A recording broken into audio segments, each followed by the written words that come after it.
So with that, I want to recap our, and we've talked about this in, previously, but you have the different stages of growth. You have, for the company itself.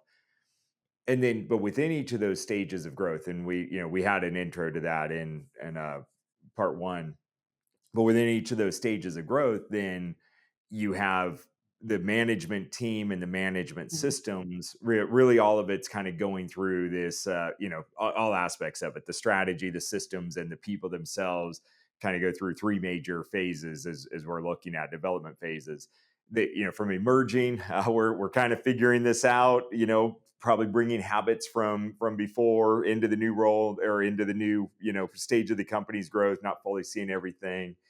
And then you want development to be perfectly equal on across the board, but it's not. That's just not how things go away. And people may join and bump you up quite a bit. People may join and pull you down a bit. Somebody may leave, which could again pull you up or pull you down depending on where you're at. But either way, you usually go through this period, and it's a pretty long period where it's pretty hollow, and there's a divide where there's one or two people or one or two systems that are working really, really good, but they're out of balance with the other people there. And Mhm. that may be at a person level, and that may be at a systems level, or it may be both. Like for instance, the if the get work side of the business is way out of alignment with the operational execution side of the business, that's a hollow Right. type of situation, and that's going to create a whole lot of stress. So ideally, they want to both be working up together and close. Now, once everybody's together, and the strategy and the systems and everything's operating well at that current stage of growth, and they're spending some time looking ahead. That's a lot of what we do with teams is, especially when things are going really, really bad. I know this is always irritating. Things are, they're having the emergency of the day, whatever that may be, but we see that they are more than fully capable of handling it. Hey, that problem is going to be there tomorrow morning, no matter what. So they've got that emergency of the day, and then we're coming in and saying, okay, hey, let's talk about what doubling in size would look like. Let's talk about your org structure in the future. Let's talk about your strategy in the future. Let's talk about this. And you can just see the eyes rolling and the frustration. There'll be like one person in the room that's excited about it, and everybody else will be frustrated, like, oh, I got to get back to my problems of the day. But it's the stretching of that not every day. If you stretch every day, then you're not really going to get any work done. But if you stretch on a systematic basis, you give the team time to recover and grow into it, then it makes them a little bit more ready as they hit that next stage of growth. However, when you hit that next stage of growth, no matter how prepared you are, you're pretty much right back to emerging. And so the cycle repeats over and over and over. Right. So that we've covered. But now, so what does that look like when we are at an individual person? Got a prior role that I'm in, the current role that you just moved me into, and then there's future potential roles. Because let's face it, if you're doing a good job with this, whole career development, talent value stream thing, when you move me into the current role, you should probably be thinking about two or three roles beyond that I might possibly, have a desire and aptitude for. But it's kind of the same development path, and it very much Mhm. mirrors the development path of the team. So there's the emerging part where I'm in the role, but I'm not even really seeing the full complete scope. I know there's a job description. I know you described it all to me. I know, all of those things, but realistically, I'm not seeing all the nuances, because that's at best the kind of documented knowledge that's out there, and there's 90% of the role is kind of undocumented tacit knowledge that you need to have, and that's they call that experience. So and a lot of times I'm still trying to apply strategies, tools, and tactics from my prior role to the new role, just like a team as a whole is. Oh, and yeah, by the way, I might still be doing some of my prior role, because that's always a good one. I got promoted to head of project management, but they're not hiring any other project managers. Fantastic, fantastic move. Yes, my boss needs to go take on other responsibilities, so I get moved into the role, and that's fantastic, but it leaves a hole below. So it's kind of like, yeah, Dave, we know that you've never really managed other project managers before, but you're a pretty good project manager, so we'd like to promote you to operations manager, or whatever the title happens to be. And oh, but by the way, you still got to finish out these 3 or 4 projects that you're managing. And so then I think that's a short-term thing. But then we win a really big project that's along the lines of my specialty, and we know how this goes down. It usually comes back to me to do. So I'm emerging at that point.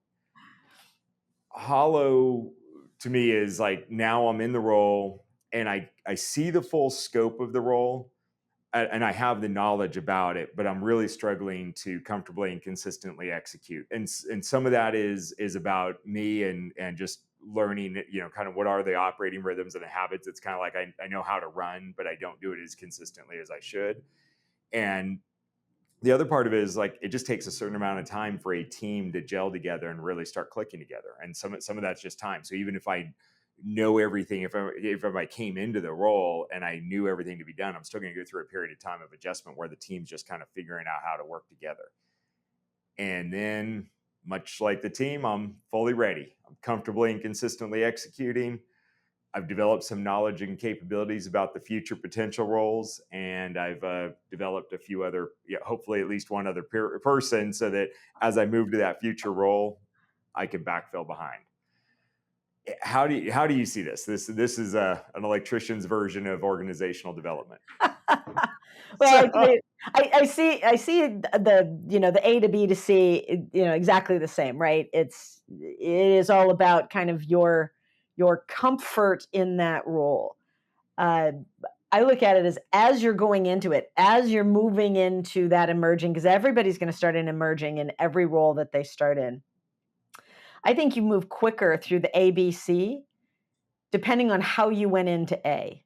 If you went into A being sold the role, right? It's like, hey, we would love you to do this because we need you to do this, and there's kind of that pressure to take the role that you refer to it all the time, like kind of that battlefield promotion, right? So you've been you feel good about it because you were chosen, but you were chosen to be in the role. If you chose to be in the role where it was more of a conversation, more of a let's get this clear, that the manager and me have had some time to really look at what's expected, what I know, what it's going to look like to get through this. Most people from the outside are going to say, well, it's going to take the same amount of time.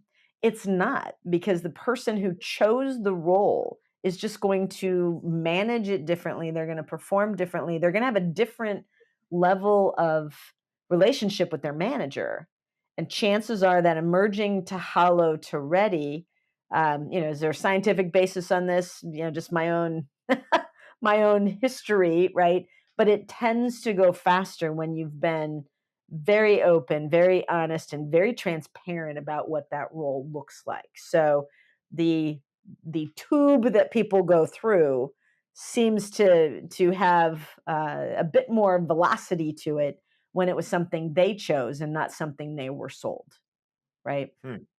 So Super funny that you bring that up. I was Ichak Adizes, the corporate life cycles guy that's kind of spent his entire life defining how businesses start and where they die off and where they reach a peak and what all those things.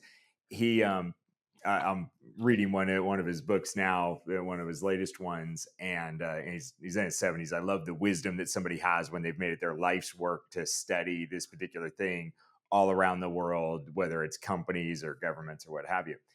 So, and he was talking about the Japanese. Their culture is they spend a lot of time up front making sure that everything's prepared, right. and so, but their execution's really quick. So they spend forever. It seems like, to pull the trigger. Like, they don't have that nearly as fast as, say, U.S. culture would. However, once they do pull the trigger on something, they move very, very quickly. So somebody that asked him, why are they able to move so fast on some of the changes in manufacturing and things like that? And he says, because they move so slow. Right, right. So Well, and what's the quote? I can't remember who it's by, but if I had an hour to solve a problem, I'd spend 55 minutes thinking about the problem and how to solve it, and then 5 minutes solving it. Right, that whole right, preparation to execute, and not just jumping yep. in without at least having thought through as many things as you can to be prepared for what's coming up. So agreed totally. That emerging gets mitigated substantially based on how prepared the person was as you're getting them even Right. ready to think about, like the conversation you have, and then the what the integration. So you gave a nice segue, I think,